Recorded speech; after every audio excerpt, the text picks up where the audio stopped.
Vas-y. Fin de la séquence 7.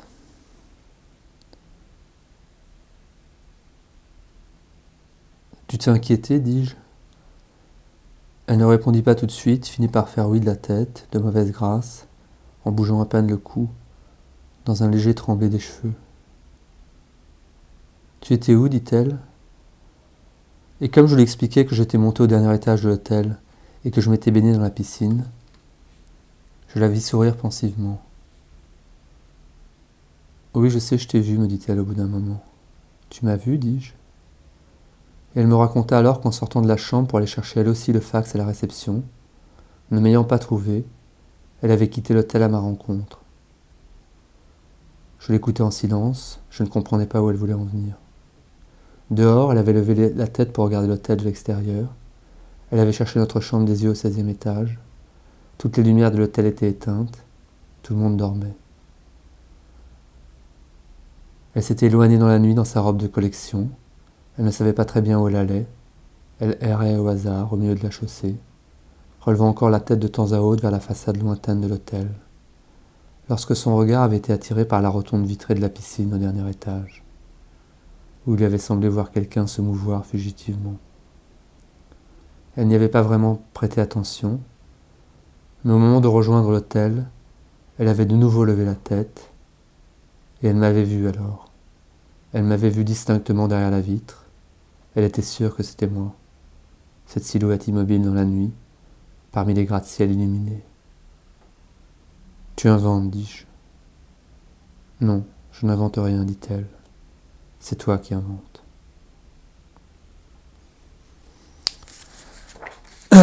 Ouais, c'est moins bon. Hein.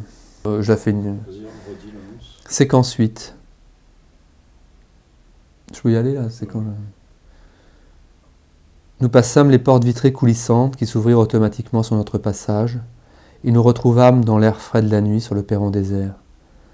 Un taxi était garé une dizaine de mètres de là, et nous attendîmes vaguement son arrivée en regardant autour de nous, mais il ne vint pas à notre rencontre.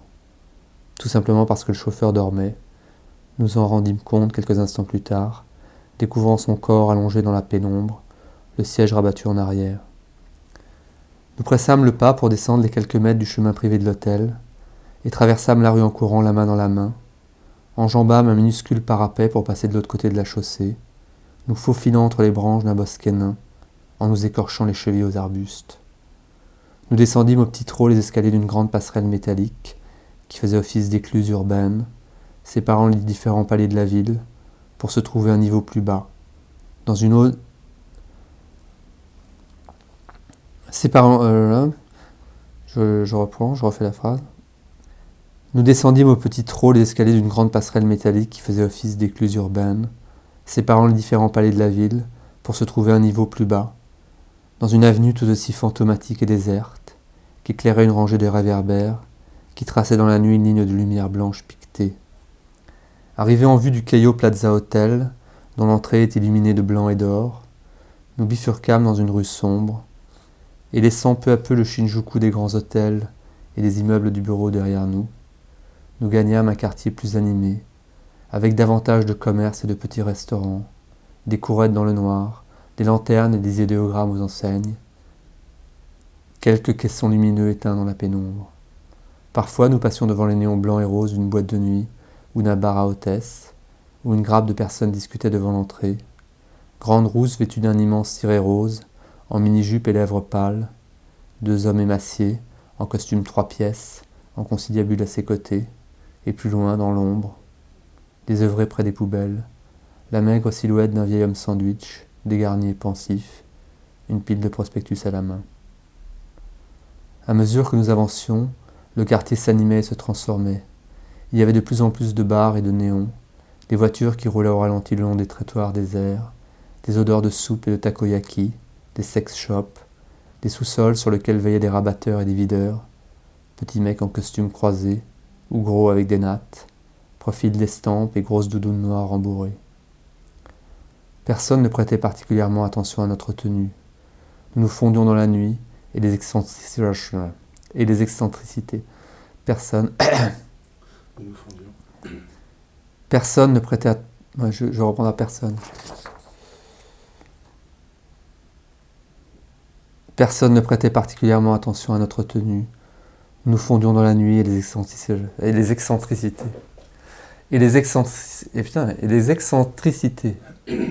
Nous fondions dans la nuit et les excentricités. Je vais essayer de le faire. Nous fondions dans la nuit et les excentricités. J'ai du mal. Hein. Et les excentricités. Dans la nuit et les excentricités. Dans la nuit et les excentricités. Ouais. Ouais. Et les excentricités. Excentri. D'accord. Personne ne prêtait particulièrement attention à notre tenue. Nous nous fondions dans la nuit et les excentricités. Personne ne prêtait particulièrement attention à notre tenue. Nous nous fondions dans la nuit et les excentricités de chacun, pas plus extravagants que d'autres. Marie vêtue d'une robe de collection à 20 000 $, toute simple, le dos nu, 2 coups de crayon, le fuselage en soie noire et une hélice ventrale, qu'elle portait avec une simplicité confondante, lunettes noires sur le nez et ses mules roses de l'hôtel. Et moi, empêtré dans un manteau en cuir 4 fois trop petit pour moi, qui me remontait au milieu des bras, pieds nus dans des savates de mousse d'hôtel, humides et déjà tordues, la semelle tassée, écornée et brunie. Il faisait de plus en plus froid dans la rue, à peine quelques degrés au-dessus de zéro. Nos mains étaient glacées et de la buée sortait de nos bouches. Je sentais le corps de Marie trembler contre ma poitrine, la peau de ses avant-bras hérissée d'une sensuelle chair de poule. « J'ai faim, dit-elle. »« Froid ou faim, dis-je. »« Faim, dit-elle. Froid et faim. »« Allons manger, dit-elle. » Séquence 12. Travelling Pont Shinjuku.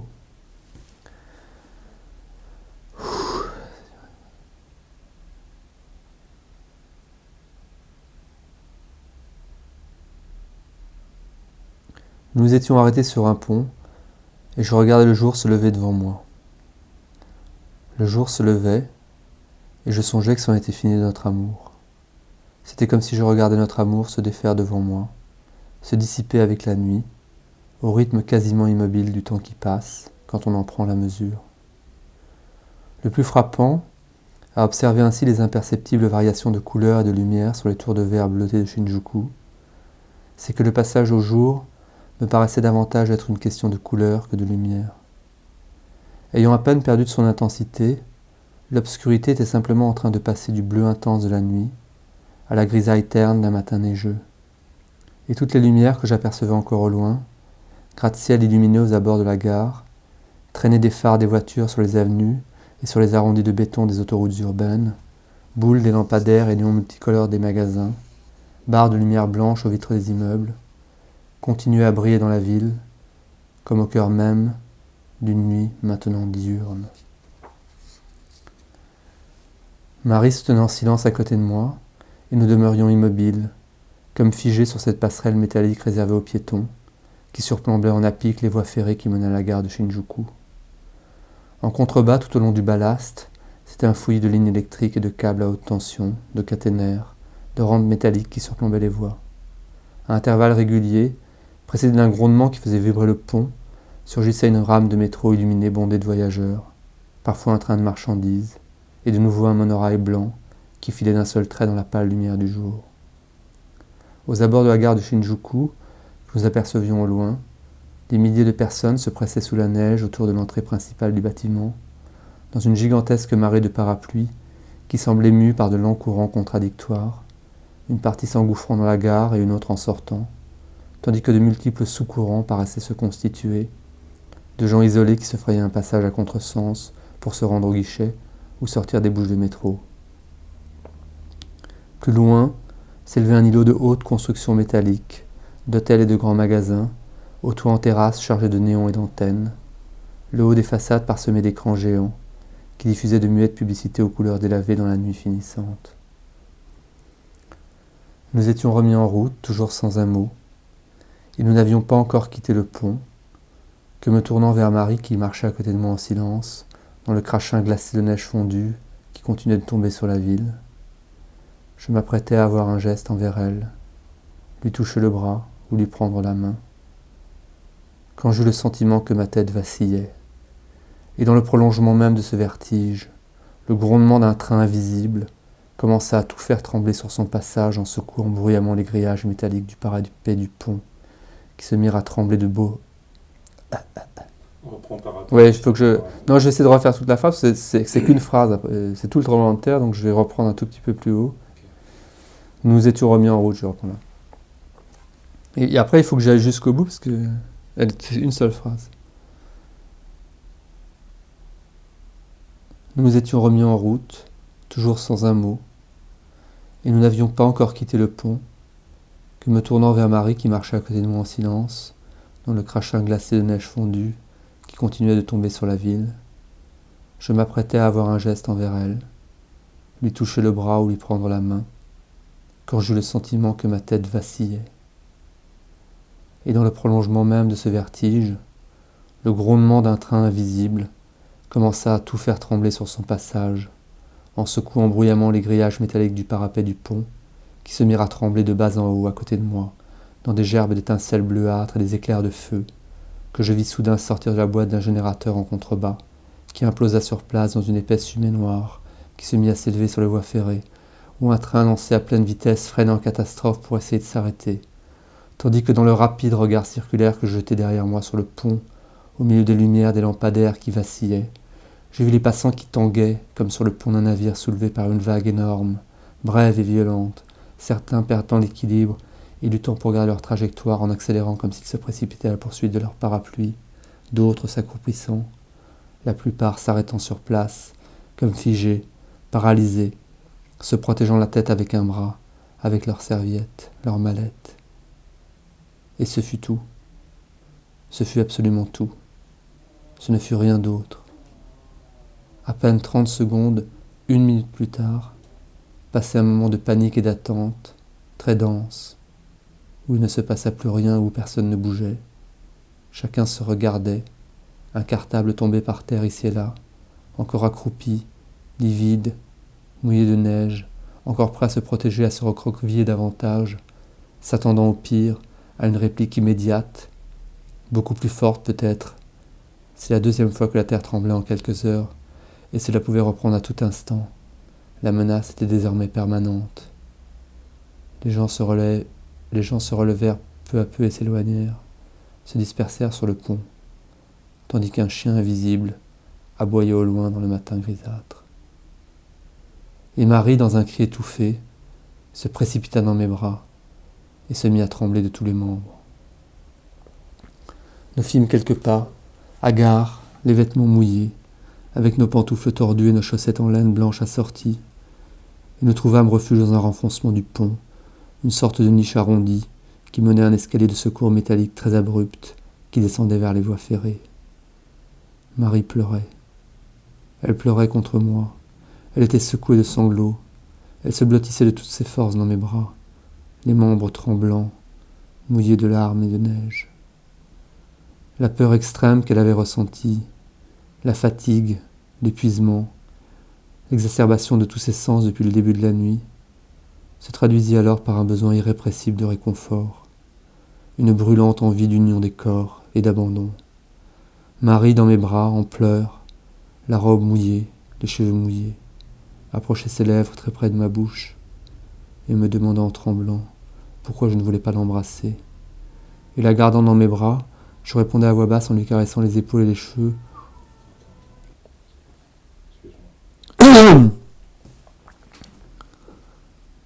Marie pleurait. Attends,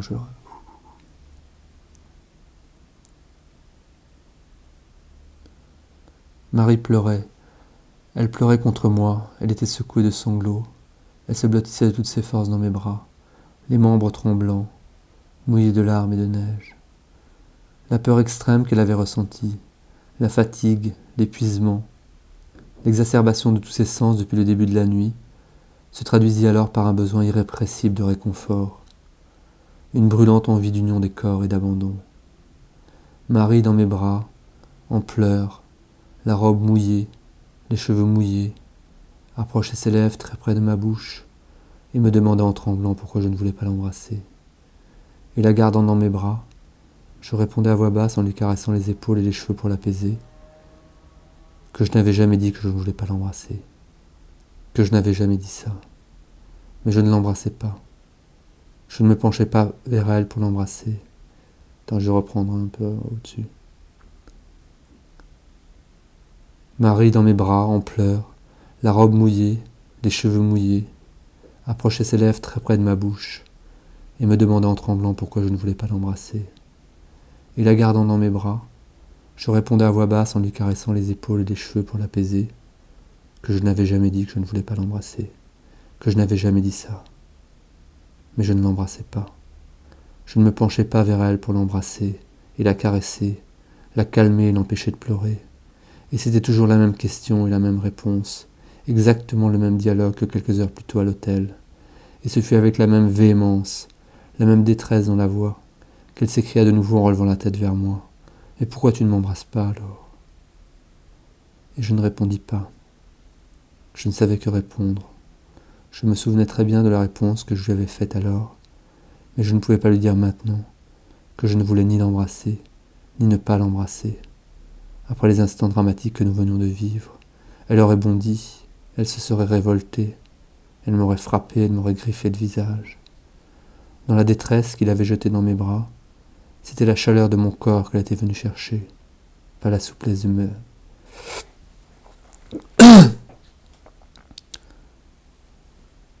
Dans la détresse qu'il avait jetée dans mes bras, c'était la chaleur de mon corps qu'elle était venue chercher, pas la souplesse de ma dialectique. Elle n'en avait rien à foutre de mes mots et de mes raisonnements. Ce qu'elle voulait, c'était un élan du cœur, l'élan de mes mains et de ma langue, de mes bras autour de ses épaules, mon corps contre son corps. Je ne l'avais pas compris, ça. Et pourtant Dieu sait combien j'avais envie de l'embrasser maintenant. Et tellement plus maintenant que nous nous séparions pour toujours que la première fois que je l'avais embrassée. Et je compris alors, tandis qu'elle se blottissait toujours plus fort contre moi, que le désir charnel restait inassouvi après notre étreinte de cette nuit, notre étreinte incomplète de cette nuit, interrompue, inaboutie, avait maintenant besoin d'un exutoire pour qu'elle puisse libérer les tensions qu'elle avait accumulées. Il fallait, pour venir à bout de son épuisement, pour relâcher ses membres et apaiser ses nerfs, qu'elle jouisse sur le champ. Et j'eus alors le sentiment que c'était une femme inconnue que j'avais dans les bras, qui se collait contre moi, mouillée de désir et de larmes, ses hanches s'enroulant contre mon ventre, avec une détermination mauvaise à la recherche de la jouissance. La violence de son désir me faisait peur. Je la sentais chercher ma bouche en haletant contre mon oreille, le souffle court, gémir comme si nous faisions l'amour parmi la foule qui continuait de passer près de nous sur le pont. La terre venait de trembler, et indifférente aux passants, Marie se serrait contre moi, en frottant lascivement son sexe contre ma cuisse, soulevant fiévreusement mon t-shirt pour me masser le ventre en me plaquant contre le parapet. Puis elle saisit ma main et la guida sous sa robe, la fit remonter le long de sa cuisse, et je sentis alors le contact brûlant de sa chair nue. Je sentis, dans ce corps froid et mouillé de neige qui se collait contre moi en tremblant, le contact incroyablement chaud de la chair de sa cuisse et la proximité ardente de son sexe mouillé de désir. J'avais enfoncé la main dans son slip et je sentais maintenant sous mes doigts la douceur humide électrique de l'intérieur de son sexe qui se contractait sous ma main. Le jour se levait et je la désirais très fort moi aussi maintenant. Je me collais contre elle dans les clartés du jour naissant. Je caressais son sexe, je pétrissais ses fesses. Le jour se levait sur Tokyo et je lui enfonçais un doigt dans le trou du cul.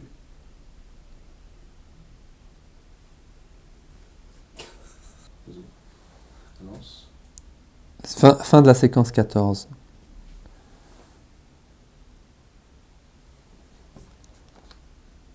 Allongé sur le dos, je regardais le plafond, immobile, les pieds croisés sur le lit. Je n'avais pas de perspective. Qu'avais-je à faire ces jours-ci à Tokyo ? Rien. Rompre.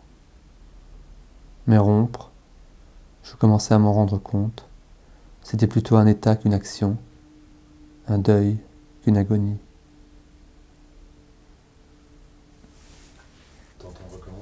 Séquence 15, Kyoto.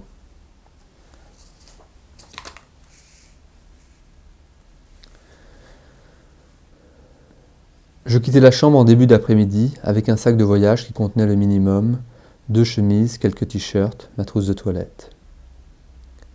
Le Shinkansen, long oiseau blanc fuselé, venait de quitter la gare de Tokyo et roulait lentement sur un viaduc en plein cœur de la ville.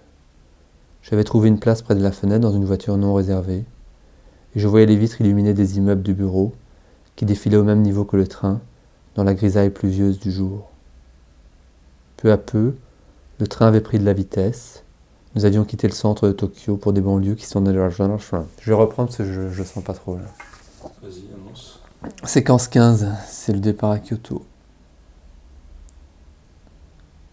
Je quittais la chambre en début d'après-midi avec un sac de voyage qui contenait le minimum, 2 chemises, quelques t-shirts, ma trousse de toilette. Le Shinkansen, long oiseau blanc fuselé, venait de quitter la gare de Tokyo et roulait lentement sur un viaduc en plein cœur de la ville.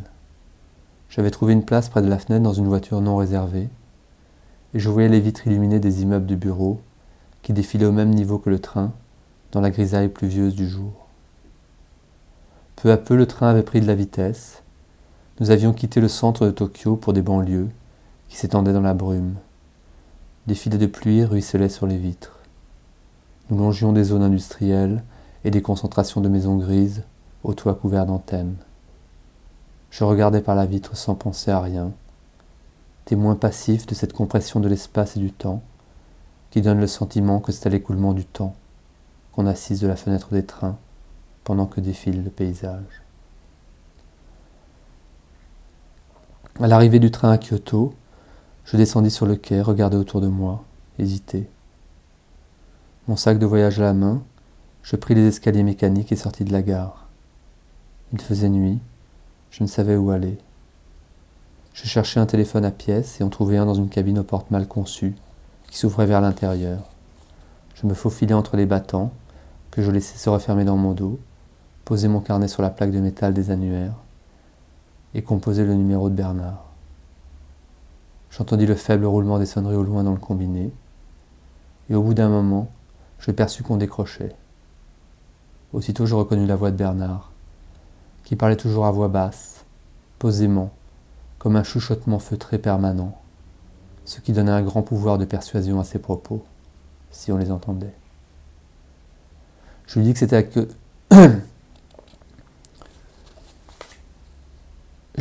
à Kyoto, et il ne parut pas particulièrement surpris. Je pensais qu'il allait me demander si j'étais avec Marie, mais non. Il ne me parla pas de Marie, peut-être par pudeur ou par indifférence. Il me demanda simplement dans quel hôtel j'étais descendu. Je lui dis que je venais d'arriver et que je ne savais pas encore. Et il me proposa de venir dîner à la maison et même dormir si je voulais. Je lui dis que je le refais la phrase. Non, attends.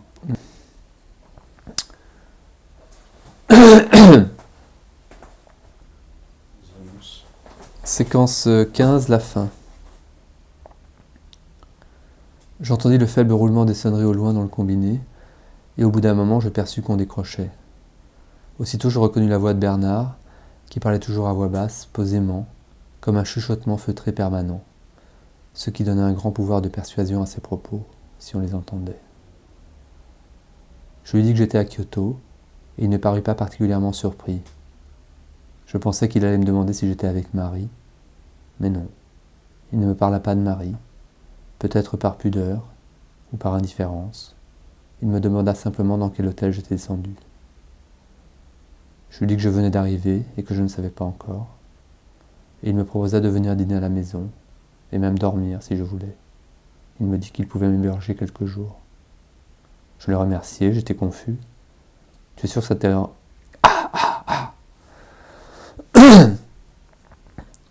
Je lui dis que je venais d'arriver et que je ne savais pas encore. Et il me proposa de venir dîner à la maison. Séquence 15, la fin, 3e. Je lui dis que j'étais à Kyoto et il ne parut pas particulièrement surpris. Je pensais qu'il allait me demander si j'étais avec Marie, mais non. Il ne me parla pas de Marie, peut-être par pudeur ou par indifférence. Il me demanda simplement dans quel hôtel j'étais descendu. Je lui dis que je venais d'arriver, que je ne savais pas encore. et il me proposa de venir dîner à la maison, et même dormir si je voulais. Il me dit qu'il pouvait m'héberger quelques jours. Je le remerciai, j'étais confus. « Tu es sûr que ça ne te dérange pas ?» lui dis-je. Et il se contenta de me demander, d'une voix où perçait un sourire, si j'étais enrhumé. Séquence 16. C'est la suite. Bernard habitait une maison japonaise traditionnelle, en bois, à un étage. Passé une courette extérieure où un vélo reposait contre un mur dans l'ombre d'une plate-bande, on accédait à la cuisine, vaste pièce au sol en béton, attenante à la pièce principale. Après nous être déchaussés, nous montâmes 2 marches, baissant la tête pour passer les cloisons coulissantes. Je reprends. Tu peux peut-être couper comme ça, séquence 16, je la reprends au début. Donc c'est la séquence 16. Bernard habitait une maison japonaise traditionnelle, en bois, à un étage. Passé une courette extérieure où un vélo reposait contre un mur dans l'ombre d'une plate-bande, on accédait à la cuisine, vaste pièce au sol en béton, attenante à la pièce principale. Après nous être déchaussés, nous montâmes 2 marches, baissant la tête pour passer les cloisons coulissantes qui s'ouvraient sur le salon, et nous progressâmes en chaussettes sur les tatamis, le corps légèrement incliné. Bernard me fit voir ma chambre, grande, totalement vide. Je laissai mon sac contre le mur, et nous retournâmes prendre l'apéritif dans la cuisine, nous rechaussant et déchaussant à chaque fois, au petit poste frontière symbolique qui séparait le salon de la cuisine. Bernard s'était servi un pastis et m'avait préparé un efferalgan, et on picorait des pistaches et des huîtres, qu'il avait transvasées directement du sachet en plastique transparent où elles avaient été emballées, en vrac, dans un grand bol laqué rouge et noir. Les huîtres, sans coquilles, grises et gluantes, aux lueurs de jade et de nacre, s'affaissaient les unes sur les autres au fond du bol, et se laissaient cueillir mollement entre mes baguettes inexpertes et glissantes, pour finir dans ma bouche. Fraîche, iodée, délicieuse. Je refais la phrase des huîtres. Les huîtres sans coquilles, grises et gluantes, aux lueurs de jade et de nacre, s'affaissaient les unes sur les autres au fond du bol, et se laissaient cueillir mollement entre mes baguettes inexpertes et glissantes, pour finir dans ma bouche, fraîche, iodée, délicieuse. De temps en temps, je posais les baguettes et agrémentais mes huîtres d'une petite gorgée d'efferalgan.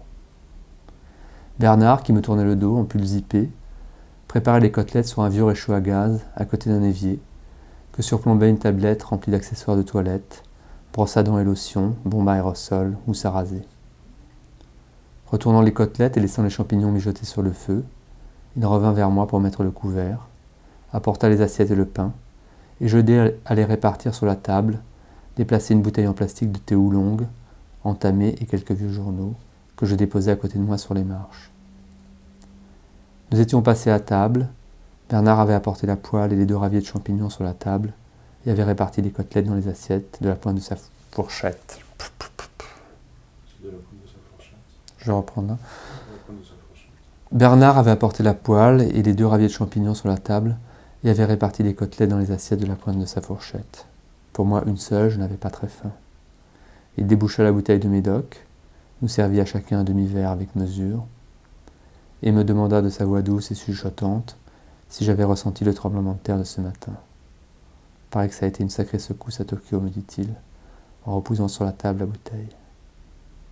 Je ne répondis pas. Je cessai de manger, reposai ma fourchette sur la table. Je ne me sentais pas très bien. Brusquement, l'évocation du tremblement de terre m'avait fait remonter à l'esprit une bouffée d'émotions désordonnées.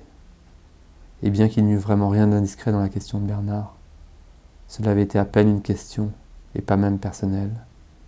Je sentis mes yeux se brouiller, et je m'excusai un instant. Je me levai et sortis prendre l'air dans le jardin. Peut-être si Bernard m'avait demandé d'entrer des nouvelles de Marie, dans la rue, quand on s'était retrouvés, ou maintenant, pendant le dîner, je lui aurais simplement répondu qu'elle avait été retenue à Tokyo, et nous en serions probablement restés là. Nous n'en aurions pas parlé davantage. J'aurais même été réticent à en dire plus s'il avait continué à m'interroger sur le sujet.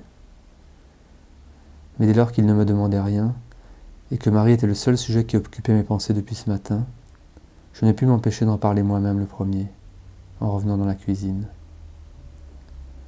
Et en prononçant le nom de Marie avec cette volupté secrète qu'il y a d'évoquer ceux qu'on aime en public, je parlais d'elle le plus normalement du monde, sur le ton le plus détaché qui soit, pour dire simplement qu'elle était restée à Tokyo parce qu'elle préparait une exposition.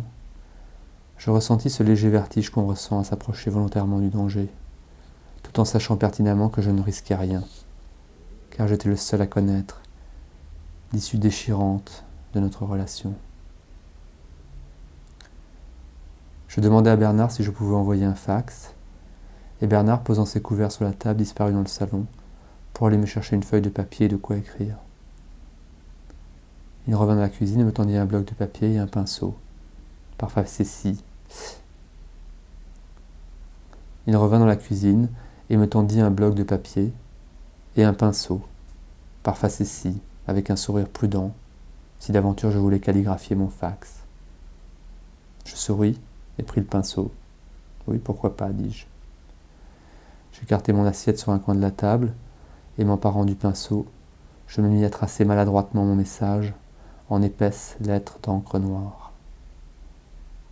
Je relus une dernière fois le message, qui avait des allures de lettres anonymes de corbeau, avec ses grandes lettres noires tracées au pinceau. Marie, je suis à Kyoto chez Bernard. Ne m'attends pas. J'allais prendre un stylo sur son bureau et je signai le message, barrai l'eau de la feuille avec le numéro de la chambre, room 1619. Et je glissai la feuille dans l'appareil, composai le numéro de télécopie de l'hôtel et envoyai le fax. Je songeais alors, en regardant tristement la feuille disparaître dans l'appareil, que si Marie n'était pas à l'hôtel maintenant, à son retour, elle trouverait la sinistre annonce « You have a fax, please contact the central desk » qui brillerait sur l'écran bleu du téléviseur de la chambre vide.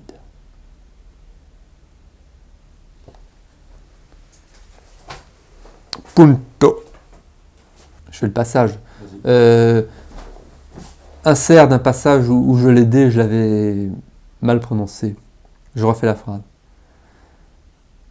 Bernard, qui me tournait le dos, en pull zippé, préparait les côtelettes sur un vieux réchaud à gaz à côté d'un évier, que surplombait une tablette remplie d'accessoires de toilette, brosse à dents et lotion, bombe à aérosol, mousse à raser. Retournant les côtelettes et laissant les champignons mijoter sur le feu, il revint vers moi pour mettre le couvert, apporta les assiettes et le pain, et je l'aidai à les répartir sur la table, déplacer une bouteille en plastique de thé oolong entamé et quelques vieux journaux que je déposais à côté de moi sur les marches. C'est mieux parce que même le thé oolong entamé... séquence 17.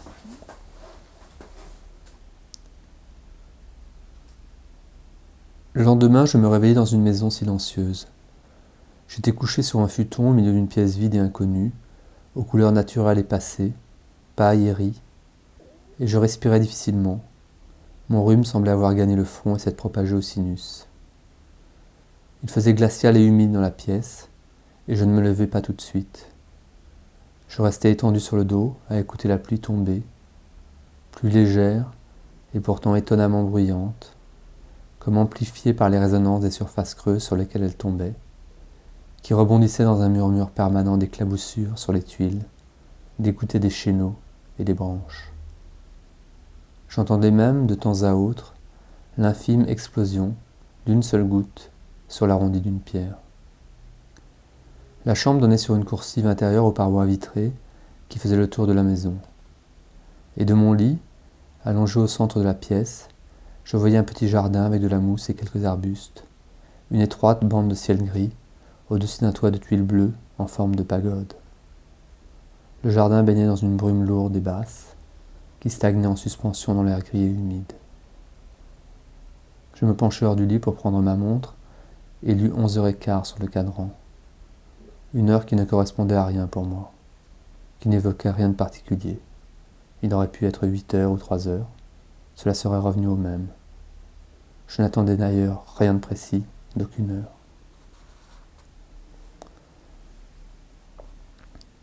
Je ne quittai pas la maison ce jour-là. Après une prudente visite d'inspection au premier étage, en caleçon et t-shirt sans faire de bruit dans les escaliers, Un rapide coup d'œil dans la chambre de Bernard pour m'assurer qu'il n'y avait personne. Une pause plus longue dans son bureau, où j'avais distraitement passé un doigt sur les papiers qui traînaient sur la table. J'étais redescendu me faire du café. J'avais traîné dans le salon à lire de vieilles revues, assis par terre sur la natte, une couverture sur les épaules. Parfois, j'éternuais et je détachais un fragment de papier d'un rouleau de sopalin.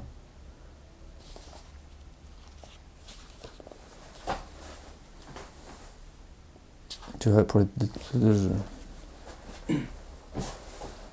Ouais. Juste subtilement. Parfois, j'éternuais et je détachais un fragment de papier d'un rouleau de sopalin pour me moucher. Je me sentais mal, j'avais des frissons. J'avais fini par me retourner me coucher, fiévreux, les membres engourdis. Les heures passaient. Il cessa de pleuvoir, je me rendormis, je me réveillai. Je ne savais plus très bien. Je ne faisais rien de particulier, je ne quittais pas la chambre, je transpirais, le front chaud, l'esprit vide. Je me complaisais dans cet état de faiblesse et de fièvre. Je restais des heures au lit sous l'épaisse couverture du futon, bien enroulé autour de mes épaules. Je savourais la fragilité de ma poitrine, l'apathie de mes membres. Je me réfugiais au fond de l'édredon pour m'imprégner de sa douceur et de sa chaleur. Je me levais parfois, chancelant jusqu'à la cuisine pour me faire du thé, que je buvais brûlant.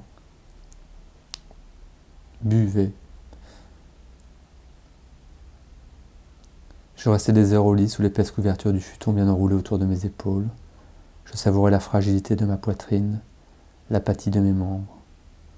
Je me réfugiais au fond de l'édredon pour m'imprégner de sa douceur et de sa chaleur. Je me levais parfois, chancelant jusqu'à la cuisine pour me faire du thé, que je buvais brûlant dans mon lit, pour conjurer les frissons. Je mangeais du minuscule quartier de pommes, que je pelais sans force dans la chambre, en déposant les plus épluchures à côté de moi dans une soucoupe. Je me levais pour aller faire pipi, la verge froncée, endolorie, fragile, comme fiévreuse elle aussi. Je grelottais pieds nus dans la coursive, retournais rapidement me coucher et m'enroulais sous les couvertures pour me réchauffer. Je prenais ce refroidissement comme une fatalité, un luxe, une expérience. Je ne m'habillais pas de la journée, je ne me rasais pas, je rêvassais dans le lit, les yeux au plafond, je me recroquevillais sous la couette, je somnolais quelques minutes. Je me préparais des médicaments effervescents que j'avalais en grimaçant. Je tâchais d'extraire de mon corps affaibli et souffrant des voluptés inconnues, des sensations inédites, même si en matière d'agrément d'essence, je continuais de préférer les caresses de l'eau ou les douceurs des femmes, au subtil raffinement du rhume et de la fièvre, auquel j'essayais vainement d'initier mon corps endolori. Les heures étaient vides, lentes et... Voilà. On va peut-être faire une petite coupe là. Suite de la séquence 17.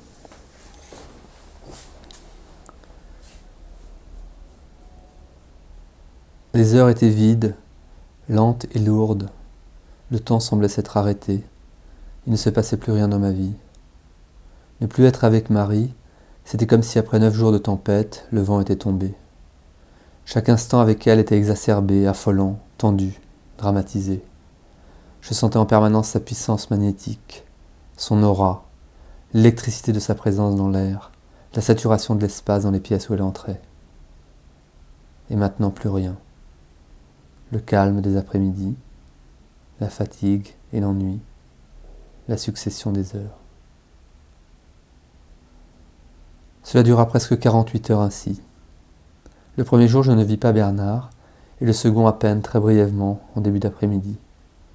Je venais d'émerger d'un sommeil de près de 36 heures, entrecoupé de brèves allées et venues de mon lit à la cuisine, et croyant être toujours seul dans la maison, j'étais sorti de la chambre pour aller prendre le petit déjeuner, en me rajustant nonchalamment les couilles dans mon caleçon fané. Quel homme d'action, vraiment. Un large soleil entrait dans la cuisine, qui inondait le sol et me fit mettre la main en visière au-dessus du front pour me protéger les yeux instinctivement. Qu'en m'arrêtant sur le seuil, j'aperçus Bernard torse nu devant l'évier, en pantalon beige et une serviette de bain blanche autour du cou, des sandales aux pieds, les joues pleines de mousse, qui se rasait avec soin à l'évier, dans un minuscule miroir posé sur une étagère, à côté de la machine à laver. Il me salua à voix basse en japonais, sans se retourner, en continuant à se raser méticuleusement le haut de la lèvre. Et comme je restais sur le seuil à ne rien dire, il me dit en français qu'il ne dînerait pas là ce soir, qu'il allait ressortir. « Il fait beau, tu as vu, dit-il. »« Depuis longtemps, dis-je. » Il s'interrompit. Il se retourna pour me considérer, longuement, le rasoir à la main, la serviette autour du cou, le visage blanc de mousse, une joue oui, une joue non. Je m'étais assis sur les marches de la cuisine, pieds nus, en caleçon. Je laissais glisser le bout de mes doigts sur les poils de mon mollet. « Depuis ce matin, dit-il. » Il se remit à se raser pensivement. Je ne sais pas s'il avait compris que je n'avais pas quitté la maison depuis l'avant-veille.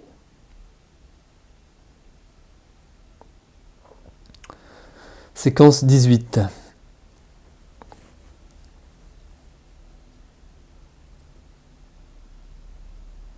Je n'allais nulle part précisément. Parfois, à un carrefour, je m'arrêtais pour consulter le plan, et je poursuivais ma route le long de ce qui me semblait être Higashioji. Long boulevard gris en courbe, pollué et bruyant, embouteillé de camions et de bus, qui roulaient au pas, bloqués dans la circulation, une touche d'orange à leur fronton à côté d'un numéro, d'un idéogramme mystérieux et d'une destination, Kyoto Station, Ginkakuji. Je venais de rejoindre les abords du vieux canal, et j'avais commencé de le longer, quand je reconnus avec émotion la silhouette rouge-orangée du sanctuaire Heian, dont le portique se dressait au loin parmi les arbres. De ma vie, je n'avais jamais vu une telle nuance de rouge.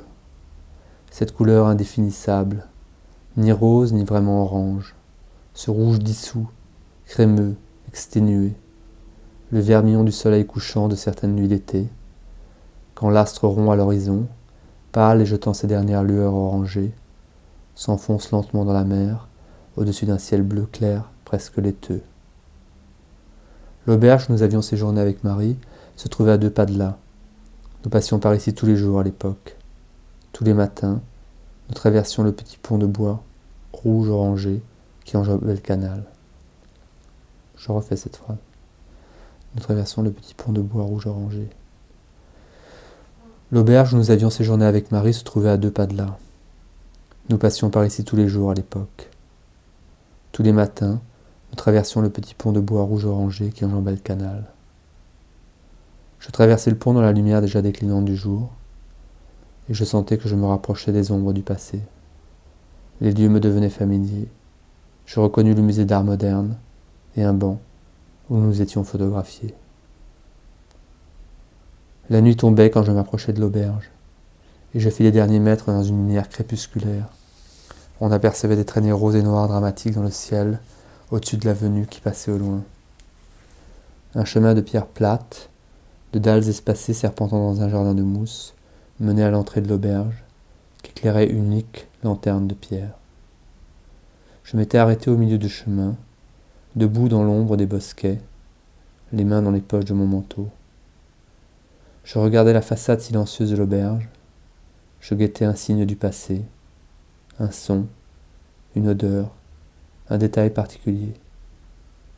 Je restai là quelques minutes, les sens aux aguets, et je finis par revenir sur mes pas.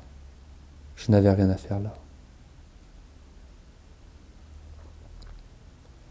En revenant vers le canal, je repassai à proximité du sanctuaire Heian, enveloppé d'obscurité.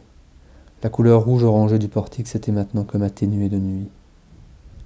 Je traversai la rue et me dirigeai vers le grand bâtiment de pierre, aux allures de bibliothèque ou d'université, du musée municipal des beaux-arts de Kyoto. Mais les portes étaient fermées, condamnées par des grilles, et je n'assistais pas. J'entrai dans une cabine téléphonique et appelai Marie à Tokyo. Ce n'était pas la première fois que j'essayais de la joindre à l'hôtel. J'avais déjà essayé plusieurs fois de chez Bernard, mais elle n'était jamais là. Je tombais toujours sur un réceptionniste de l'hôtel, qui me passait sa chambre, où la sonnerie résonnait interminablement dans le vide. Je refais la dernière phrase.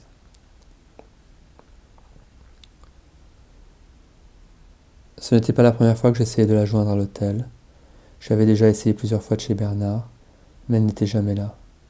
Je tombais toujours sur un réceptionniste de l'hôtel, qui me passait sa chambre, où la sonnerie résonnait interminablement dans le vide.